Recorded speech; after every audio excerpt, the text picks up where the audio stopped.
Bom dia, irmãos.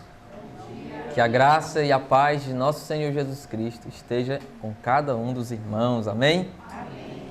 Muito bem. Nós louvamos ao Senhor por mais uma vez estarmos aqui reunidos e com um bom número de irmãos, não é?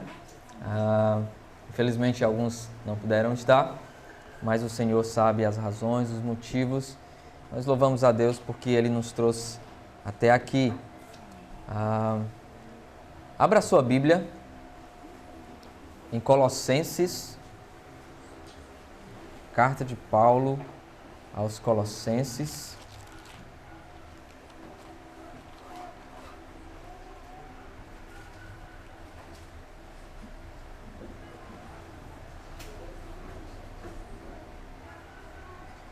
Capítulo 1.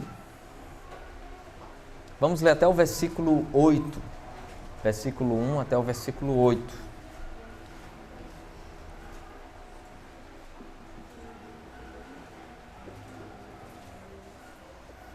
Todos têm? Encontraram? Colossenses 1. A palavra do Senhor diz assim: Paulo, apóstolo de Cristo Jesus, por vontade de Deus, e o irmão Timóteo, aos santos e fiéis irmãos em Cristo, que se encontram em Colossos, graça e paz a vós outros, da parte de Deus nosso Pai.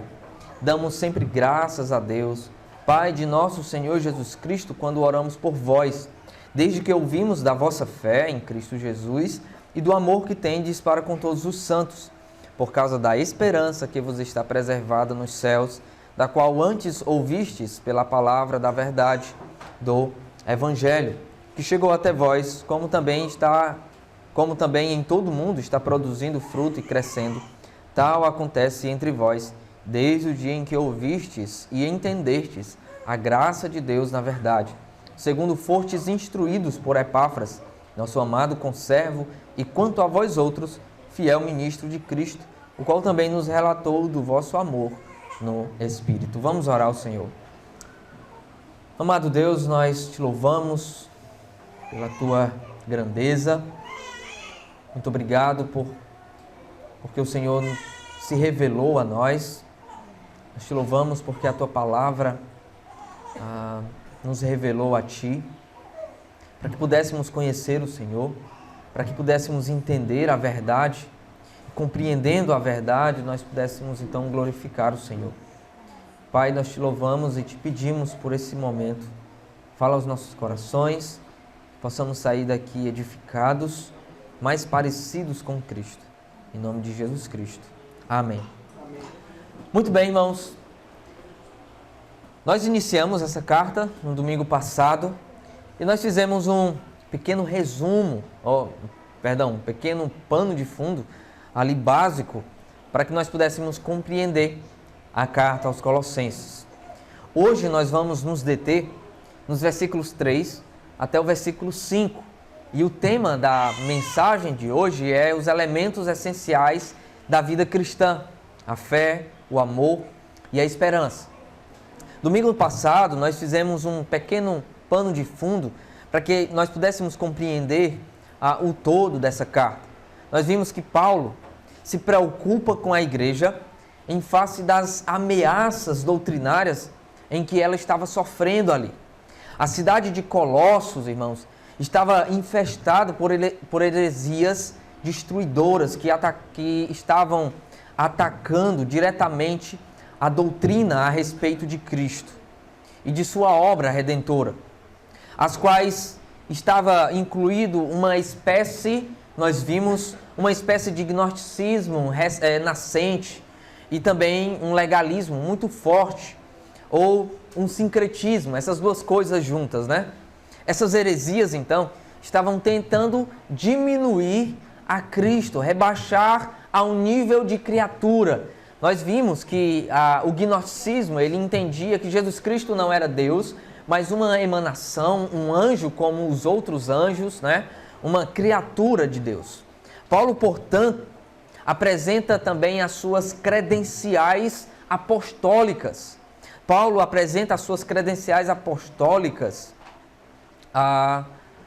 dizendo que ele é apóstolo de Cristo pela vontade de Deus, e o propósito pelo qual ele se apresenta dessa maneira é com o fim de que a igreja recebesse as suas instruções como palavra de Deus e autoridade do próprio Deus e não de homens, como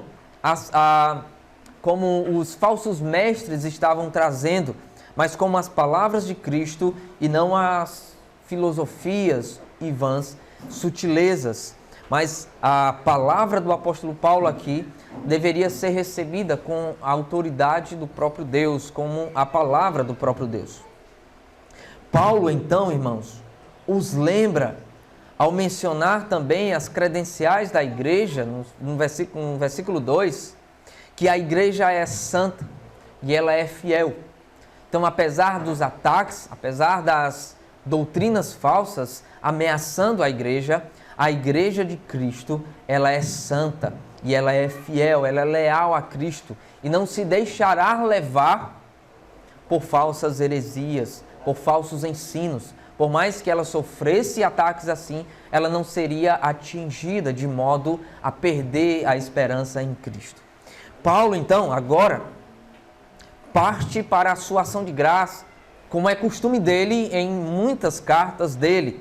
Na verdade, na maioria das cartas, são poucas as cartas que o apóstolo Paulo não apresenta a sua ação de graça, os seus motivos de gratidão a Deus por aquela igreja. Por exemplo, a carta aos Gálatas, o apóstolo Paulo, ele não agradece, ele não traz ações de graças ali por aquela igreja, mas traz exortações severas para aquela igreja.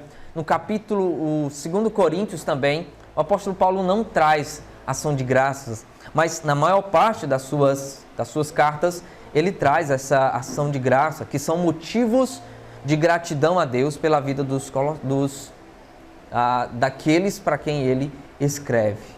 E o que é que envolve essa ação de graça do apóstolo Paulo aqui? Damos sempre graças a Deus. O que é que envolve isso? Envolve, irmãos, o reconhecimento de que, de fato, ali em Colossos existia uma igreja verdadeira. Paulo, ele agradece a Deus, ele traz esse motivo de gratidão a Deus, uma alegria pela graça de Deus, porque ali na cidade de Colossos existia sim o povo de Deus, o verdadeiro povo de Deus, a igreja de Deus. Mesmo a cidade estando diante de infestação de heresias perigosas ali, como o paganismo, heresias vindas do paganismo e também do judaísmo, mesmo sendo colocado em xeque o ensino apostólico a respeito da pessoa de Cristo, ainda assim, irmãos, existiam crentes de verdade naquela cidade. Existiam crentes, pessoas que criam verdadeiramente em Cristo, pessoas que tinham verdadeiro amor pelos irmãos e tinham também a esperança em Cristo. Pois Paulo ouviu de Epáfras, o pastor da igreja de Colossos, que aqueles irmãos detinham algumas marcas essenciais da vida cristã. Então isso trouxe alegria ao coração do apóstolo Paulo, ao ouvir que no meio daquela cidade infestada por heresias que atacavam diretamente a Cristo, a doutrina de Cristo, ele se alegra porque Epáfras o informa que naquela cidade existiam crentes, existiam pessoas que detinham as marcas essenciais da vida cristã, as quais nós veremos aqui a partir do versículo 3. O apóstolo Paulo começa o versículo 3 dizendo o seguinte: damos sempre graças a Deus, Pai de nosso Senhor Jesus Cristo, quando oramos por vós.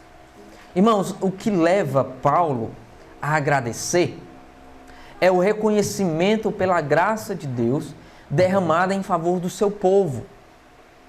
Nós aprendemos aqui com o apóstolo Paulo que não existe gratidão se não há de fato um reconhecimento de que o que temos é pura dádiva de Deus somente. Portanto, irmãos, ao expressar a sua ação de graças aqui, Paulo reconhece isso, reconhece a graça de Deus derramada em favor do seu povo. em favor dos colossenses. A gratidão, portanto, de Paulo é uma resposta alegre pela graça de Deus derramada em favor dos irmãos de Colossos. Versículo 4 do capítulo 1 de 1 Coríntios, o apóstolo Paulo nos ensina que a gratidão é, na verdade, um reconhecimento dessa graça de Deus na vida dos irmãos. A gratidão pela igreja, ou a gratidão por aquilo que nós temos, é uma resposta pela graça de Deus em nós. Versículo 4 do capítulo 1 de 1 Coríntios diz assim: sempre dou graças ao meu Deus a vosso respeito, a propósito da graça que vos foi dada em Cristo Jesus. Apesar do apóstolo Paulo não mencionar que a graça de Deus, explicitamente, como ele faz aqui em 1 Coríntios, que a graça de Deus foi dada para os colossenses, ele entende que as qualidades, as marcas essenciais, as quais ele vai destacar, as quais existiam nos crentes, era pura graça de Deus e, portanto, ele se alegra, ele é grato pela graça de Deus na vida dos crentes de Colossos. Irmãos, isso também não era uma percepção apenas do apóstolo Paulo. Timóteo também reconhece isso, pois ele usa o verbo dar num plural. Nós damos sempre graças a Deus. É um reconhecimento não só meu, Epáfras, mas de todos aqueles que estão comigo. Nós reconhecemos, portanto, pelo seu relato, que ali Deus derramou a sua graça na vida daqueles irmãos. E Paulo, irmãos, direciona, portanto, a ação de graças a Deus, Pai de nosso Senhor Jesus Cristo. É importante nós notarmos essa expressão, Pai de nosso Senhor Jesus Cristo, porque ela não está aqui à toa. É certo que o apóstolo Paulo, ele menciona em muitas das suas ações de graças o nome de nosso Senhor Jesus Cristo. Mas aqui, essa expressão, ela tem um significado especial. Ela tem um significado especial a exemplo do que estava acontecendo ali em Colossos. A expressão Pai de nosso Senhor Jesus Cristo destaca a divindade e a superioridade do Senhor Jesus Cristo. Então aqui, logo no início, no comecinho da carta, Paulo já revela a superioridade do Senhor Jesus Cristo, colocando-o como no mesmo nível de Deus, sendo perfeitamente Deus, como Deus o Pai o é. Irmãos, a heresia de Colossenses, dos Colossos, acreditava que Jesus é só mais um dos muitos anjos ou emanações de Deus. Paulo, portanto, aqui combate isso ao mencionar essa filiação de Cristo com Deus, Pai de nosso Senhor Jesus Cristo. Ao mencionar isso, Paulo está, portanto, conduzindo a mente dos irmãos para a divindade de nosso Senhor Jesus Cristo. Ao dizer que Deus é Pai de Jesus Cristo, é dizer que Jesus Cristo é igual a Deus em essência e natureza ao Pai. Ele é Deus, a sua natureza, a sua essência é a natureza de Deus. Na igreja de Colossos, na cidade de Colossos, existiam muitos judeus. E os judeus compreendiam que essa expressão, Filho de Deus, ou que Deus é Pai de Jesus Cristo, era, portanto, uma blasfêmia, porque Jesus Cristo estava se colocando em igualdade com Deus. Veja isso no capítulo 5 de João, no Evangelho de João. Olha, percebam a percepção, a compreensão dos Evangelho de João, capítulo 5, versículo 18. A percepção dos judeus ao ouvirem que Jesus Cristo é Filho de Deus. Versículo 18 do capítulo 5 diz assim: por isso, pois, os judeus ainda mais procuravam matá-lo, porque não somente violava o sábado, mas também dizia que Deus era seu Pai. Olha a compreensão dos judeus, fazendo-se igual a Deus. Então a compreensão dos judeus era que se alguém dissesse que Deus era seu Pai, estava se colocando como em igualdade com Deus Pai. Jesus Cristo, então, era acusado de blasfêmia por dizer-se igual, por se colocar em igual natureza e essência de Deus Pai. Irmãos, além disso também, além de provar a deidade de Cristo, a divindade de Cristo, além disso, Paulo acrescenta Jesus também em sua ação de graças aqui, porque o apóstolo Paulo entende que nada temos se não for dado por Cristo, por meio de Cristo. Aqueles irmãos detinham as qualidades, as marcas essenciais da vida cristã, não por causa deles mesmos, mas por causa dos méritos de Cristo. Todas as bênçãos que temos, só as temos porque estamos unidos a Cristo. E nós percebemos isso quando nós olhamos Efésios. O irmão Silvano leu Efésios capítulo 1, versículo 3 diz: Bendito o Deus e Pai de nosso Senhor Jesus Cristo, que nos tem abençoado com toda sorte de bênção espiritual nas regiões celestiais em Cristo, estando unido a Cristo. Cristo é a nossa vida. No capítulo 3, versículo 4, o apóstolo Paulo enfatiza a união do crente com Cristo, dizendo que Cristo é a vida do crente. Irmãos, e que graça é essa, portanto, derramada na vida dos colossenses, que leva Paulo a dar graças, a se alegrar em gratidão?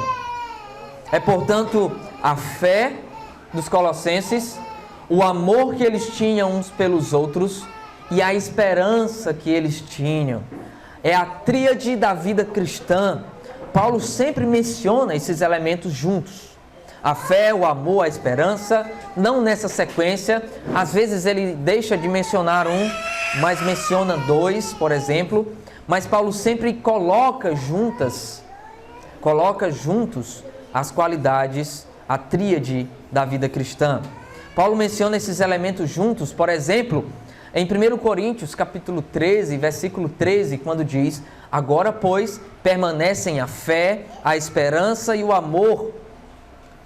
Estes três, porém, o maior deste é o amor. Em 1 Tessalonicenses, capítulo 1, versículo 3, também diz: Recordando-nos diante de nosso Deus e Pai, da operosidade da vossa fé, da abnegação do vosso amor e da firmeza da vossa esperança em nosso Senhor Jesus Cristo. Então o apóstolo Paulo sempre menciona essa tríade da vida cristã, essas marcas essenciais na vida da igreja do Senhor Jesus Cristo. O apóstolo Paulo diz o seguinte: desde que ouvimos da vossa fé. A fé aqui é o primeiro elemento mencionado pelo apóstolo Paulo, o primeiro elemento essencial que Paulo menciona aqui, o primeiro elemento essencial da vida cristã. Na verdade, nós podemos dizer que ele aqui seja o principal elemento do qual procedem todos os outros, o amor e a esperança. Por causa da fé em Cristo, por causa da nossa confiança em Cristo, nós temos, portanto, o amor e a esperança. Agostinho de Hipona, um grande teólogo do passado, disse assim: não há amor sem esperança, não há esperança sem amor, e nem amor ou esperança sem fé. Irmãos, essa fé aqui que o apóstolo Paulo menciona, portanto, é a fé salvífica, a fé que justifica o pecador. Paulo, então, está preocupado em lembrar aqueles irmãos da justificação de seus pecados por meio da fé em Cristo Jesus. Ao mencionar a fé dos crentes aqui, ao glorificar a Deus, ao se alegrar em Deus, Paulo, pela fé, o apóstolo Paulo está lembrando aqueles crentes da justificação de seus pecados por meio da fé em Cristo somente. Irmãos, ao mencionar a fé, Paulo aqui combate qualquer ideia de justificação além da fé em Cristo somente. Ao mencionar a fé aqui, o apóstolo Paulo combate qualquer heresia que afirmava que a justificação ela provém por meio de obras. Em contraste com as heresias que estavam ensinando outros meios de se alcançar a salvação, como aqueles que são mencionados no capítulo 2, que era necessário fazer isso, deixar de fazer aquilo outro, não tocar nisso, não tocar naquilo outro, praticar coisas, obras, para que se pudesse alcançar então a salvação. Ele então, o apóstolo Paulo, combate ao mencionar a fé, que a salvação não é por méritos nossos, mas pela obra justificadora do Senhor Jesus Cristo na cruz. Não é por meio de nenhuma realização de penitência ou cumprimentos de rituais que nós somos justificados diante de Deus. Paulo, então, está dizendo que eles foram justificados pela fé em Cristo somente.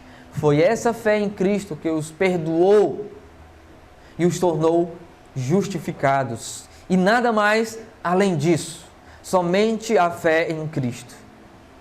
Irmãos, a justificação é uma bela doutrina das Escrituras, a qual nós ouvimos um pouquinho aqui pelo irmão Tiago, não é?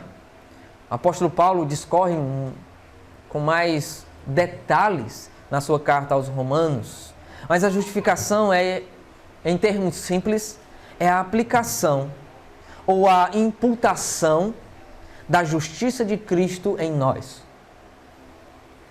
Não fomos nós que padecemos na cruz.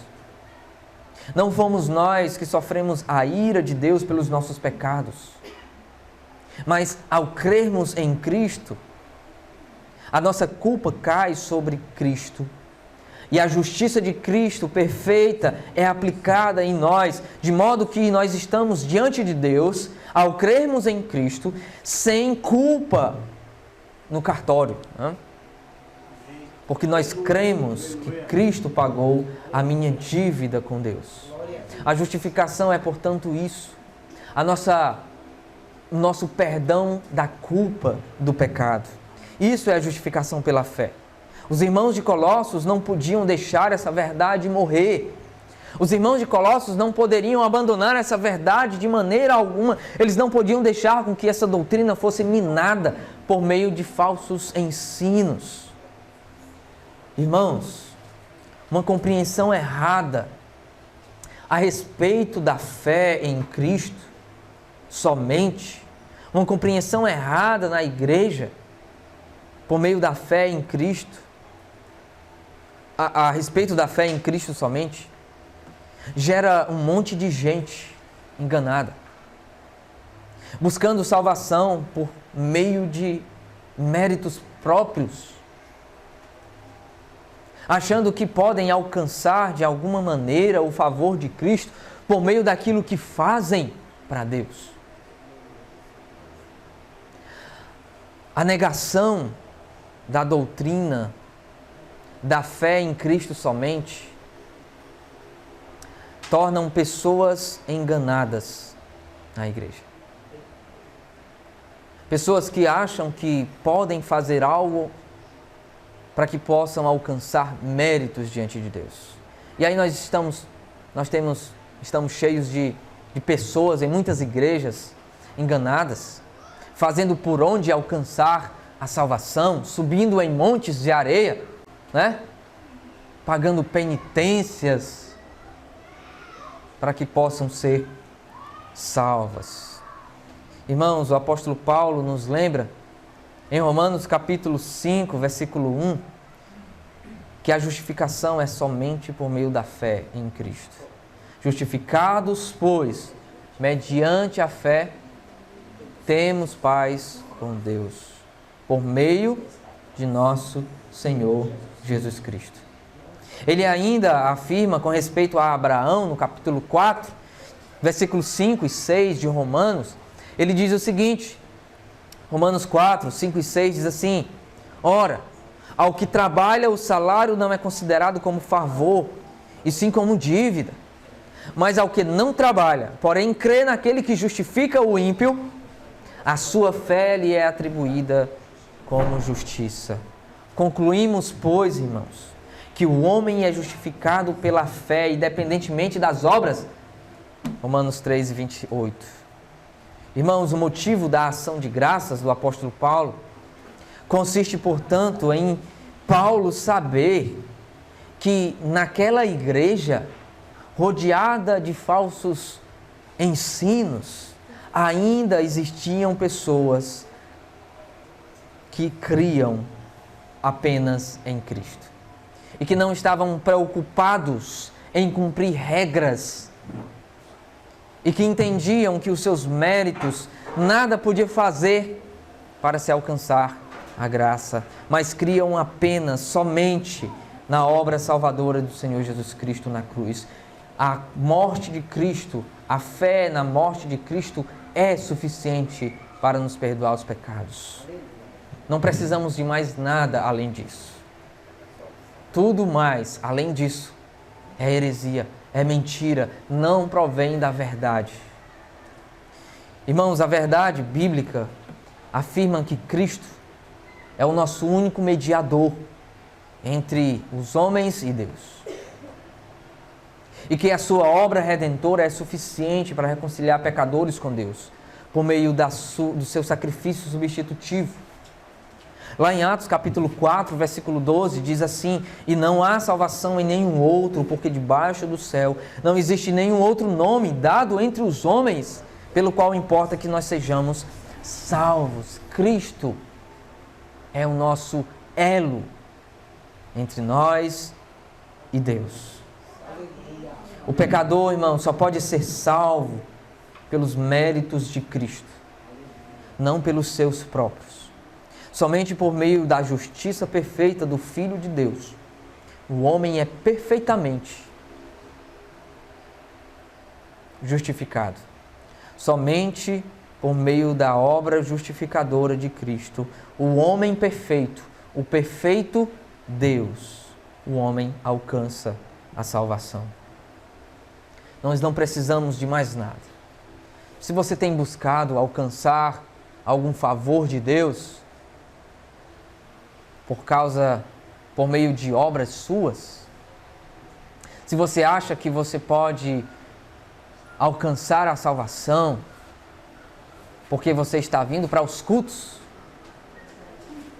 se você acha que você pode alcançar a salvação porque você ora todos os dias, se você acha que consegue alcançar a salvação porque você lê a Bíblia todos os dias,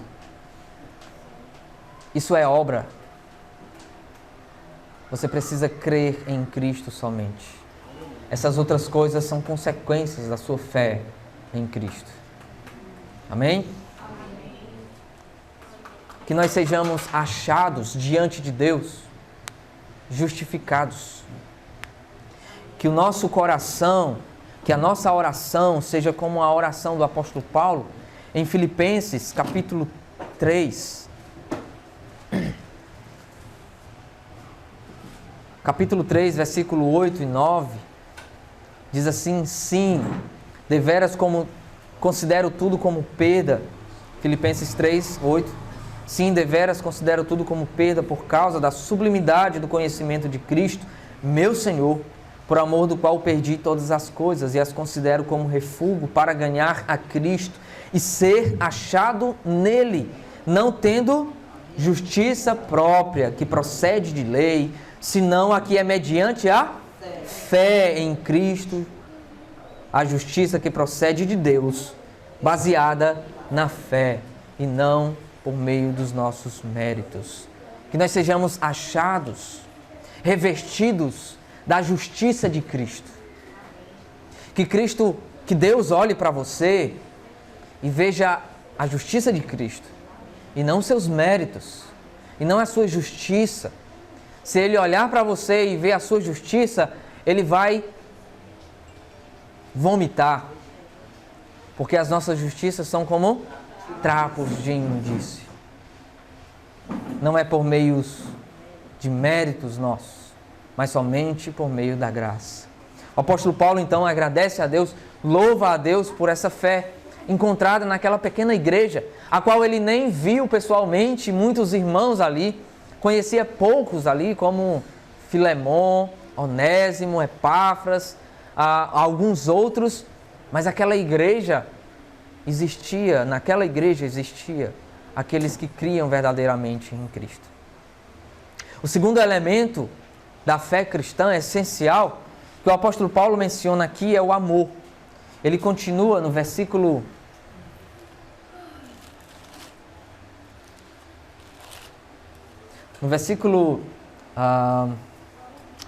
4, diz assim: e do amor que tendes para com todos os santos. Então ele menciona a fé em Cristo Jesus e o amor que o povo de Deus tem por todos os santos.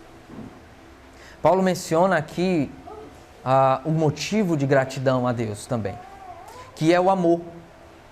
Mas esse amor não é qualquer amor, irmãos. É o amor para com todos os santos. Paulo se alegra em ouvir de Epáfras que os crentes têm demonstrado um amor para com os outros. Um amor que procede dessa fé em Cristo. Irmãos, a compreensão de amor aqui por Paulo não é só a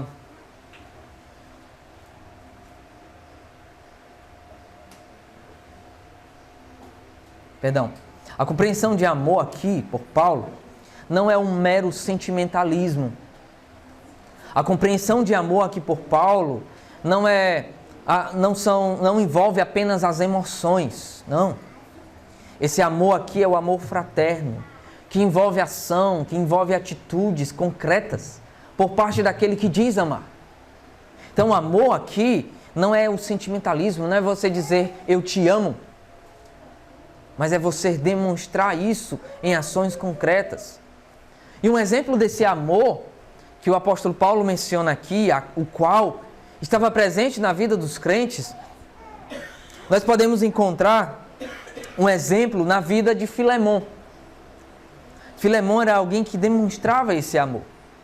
Esse amor não que envolvia sentimentalismo, mas o amor que envolvia ação, atitudes concretas. Paulo escreve a Filemon. Por favor, abra lá. E nós estamos estudando Filemon nas quartas-feiras. Então, você que tem estudado, você vai lembrar disso. Nós estudamos na quarta-feira passada. Paulo menciona o amor de Filemon no versículo 4, dizendo o seguinte, versículo 4 e versículo 5. Dou graças ao meu Deus, lembrando-me sempre de ti nas minhas orações, estando ciente do teu amor e da fé que tens para com para com Jesus e todos os santos. Paulo escreve então essa carta, e eu acredito, irmãos, que pode ser que estivesse na mente do apóstolo Paulo, quando ele escreveu Colossenses e quando ele falou do amor dos Colossenses, eu acredito que o apóstolo Paulo deva ter lembrado de Filemon. Olha, nós estamos cientes, sim, Epáfras, do amor da igreja ali. Nós estamos cientes porque eu conheço Filemon, que tem demonstrado esse amor. Filemon, portanto, é um exemplo claro e suficiente para podermos perceber esse amor fraterno. No capítulo 5, ele diz, estando ciente do teu amor. Paulo destaca que o amor de Filemon era um amor perceptível, um amor que envolvia ações, e não apenas algo que ele dizia, mas envolvia ações. Era um amor que era evidenciado por obras, pelo cuidado que ele tinha pelos santos, ao ponto dos crentes serem reanimados por causa do amor de Filemon. Veja o versículo 7, por favor, de Filemon.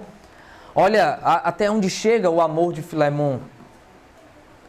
Versículo 7 diz: pois, irmão, tive grande alegria e conforto no teu amor, porquanto o coração dos santos tem sido reanimado por teu intermédio.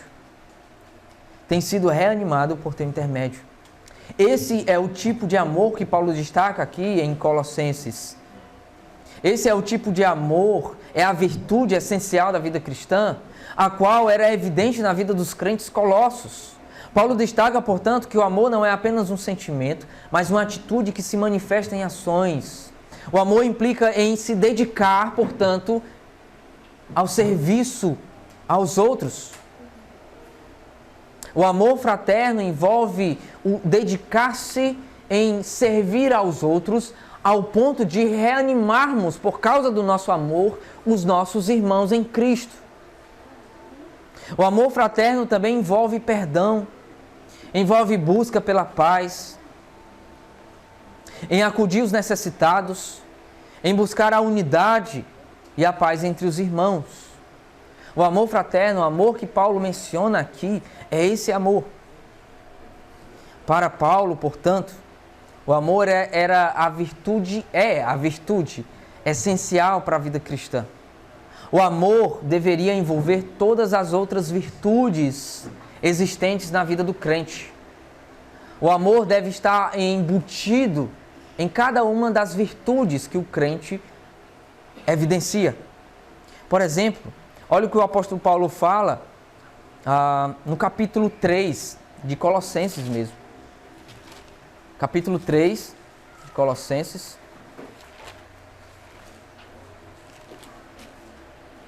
Versículo 12, 13 e 14 diz assim: revesti-vos, pois, como eleitos de Deus, santos e amados, de ternos afetos de misericórdia, de bondade, de humildade, de mansidão, de longanimidade, suportai-vos uns aos outros, perdoai-vos mutuamente, caso alguém tenha motivo de queixa contra outrem, assim como o Senhor vos perdoou, assim também perdoai vós. Acima de tudo, porém, esteja o amor, que é o vínculo da perfeição.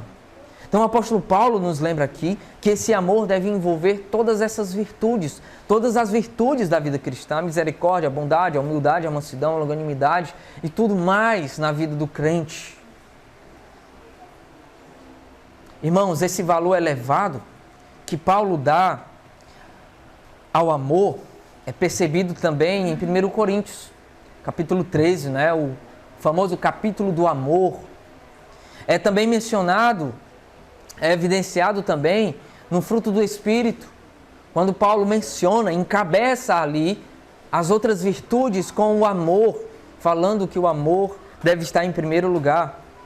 Além das Escrituras elevarem o amor a um nível elevadíssimo de importância, o apóstolo Paulo menciona esse elevadíssimo nível com respeito ao amor. O amor deve envolver todas essas virtudes, deve estar embutido em cada uma delas. Alguém disse o seguinte a respeito do amor, disse assim: o amor, esse amor fraterno aqui, é como se fosse um lubrificante que capacita as outras virtudes a funcionarem com maciez, assim como o lubrificante do motor faz com que as peças, as engrenagens funcionem com liberdade, com maciez. O amor é esse lubrificante de todas as outras virtudes da vida cristã. É isso que leva Paulo a agradecer àqueles irmãos, ao Senhor por aqueles irmãos, porque era evidente o amor dos crentes uns pelos outros.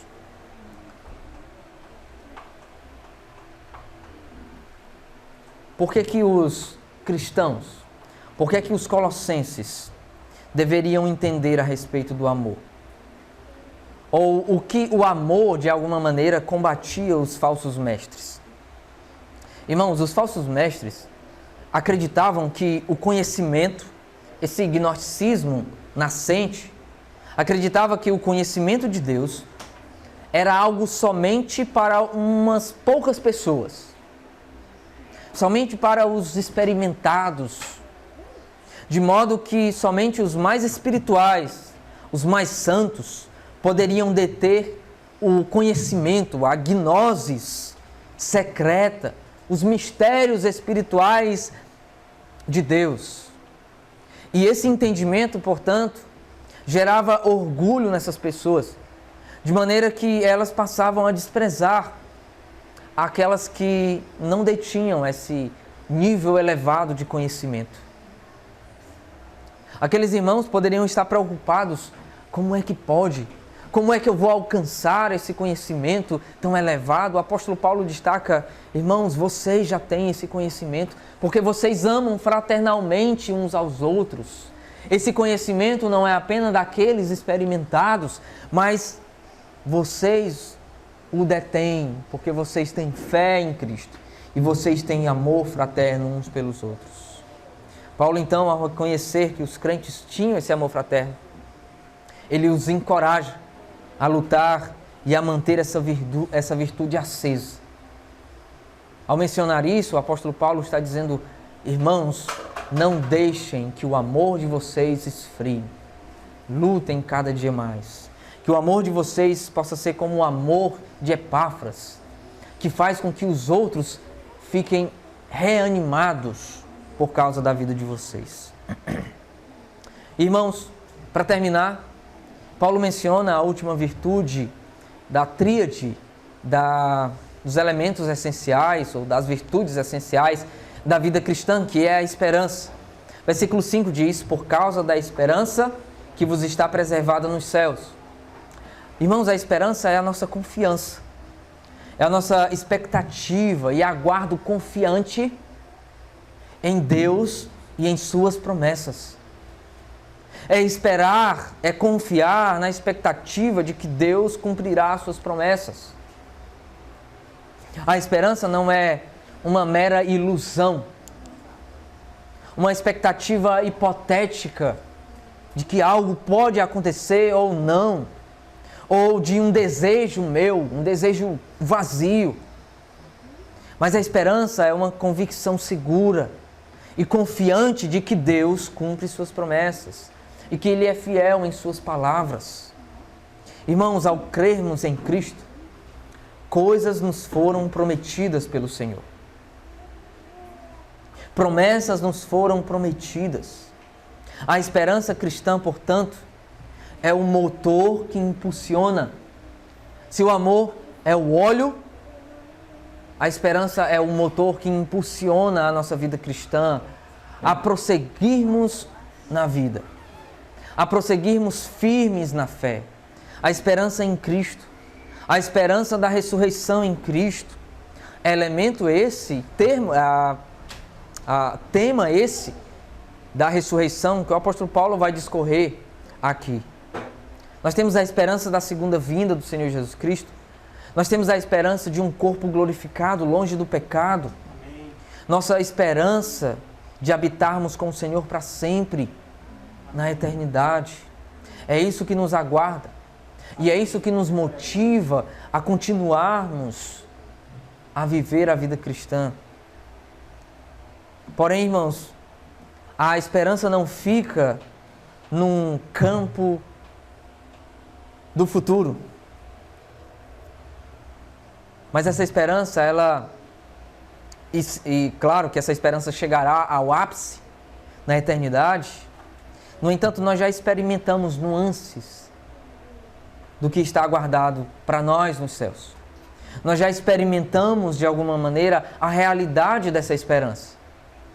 Nós já temos um pouquinho do cumprimento das promessas de Cristo. Olha o versículo 3, o capítulo 3 de Colossenses.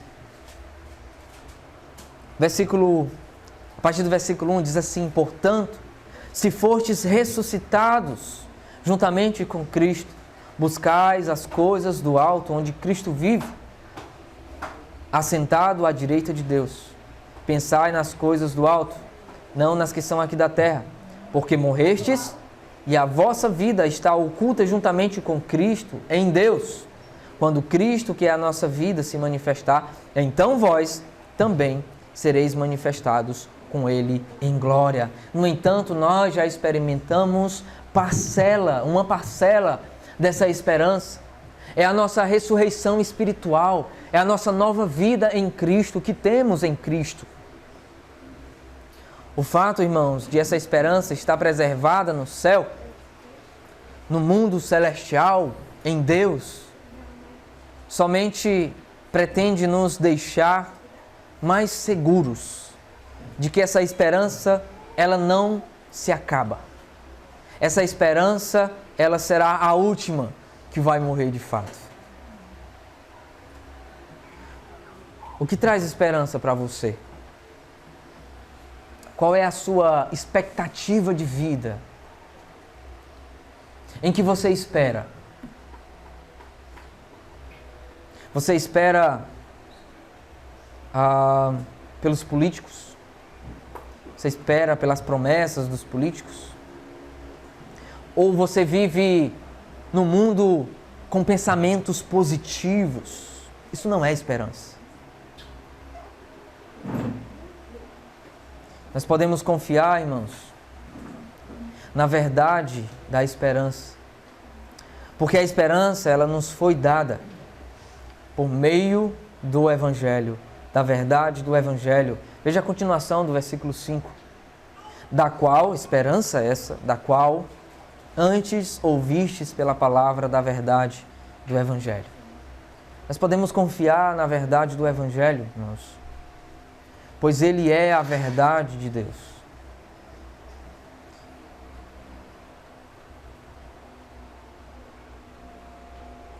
É por isso que o Evangelho, ele precisa ser pregado. É por isso que o Evangelho precisa ser anunciado, irmãos. Porque é o Evangelho que produz a fé. É o Evangelho que produz o amor. É o Evangelho que produz a esperança que temos, que precisamos para prosseguir nesse mundo mal, caído.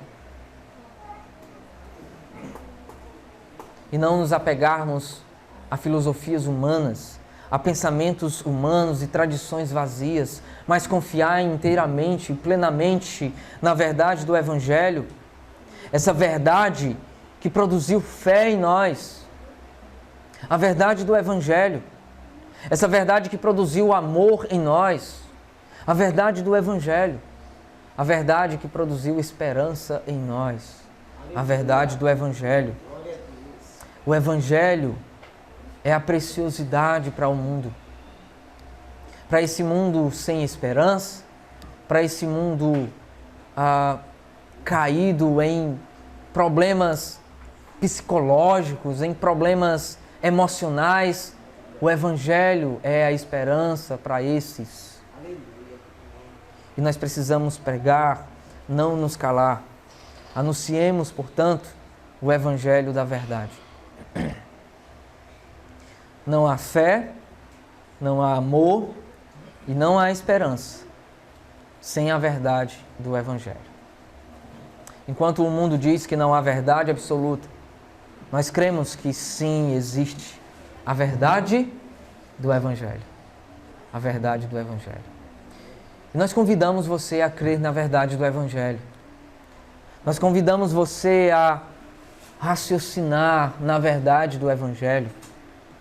Os colossenses receberam fé, amor e esperança porque eles entenderam e compreenderam, ouviram e compreenderam a graça de Deus na verdade, que é o Evangelho. Versículo 6 diz: esse Evangelho que chegou até vós, como também em todo o mundo está produzindo fruto e crescendo, tal acontece entre vós desde o dia em que ouvistes e entendestes a graça de Deus na verdade. O Evangelho é a verdade, ela se compreende por meio da verdade do Evangelho. Amém? Que o Evangelho conduza todos os aspectos, todas as áreas da sua vida. Que essa fé em Cristo possa ser evidente na sua vida.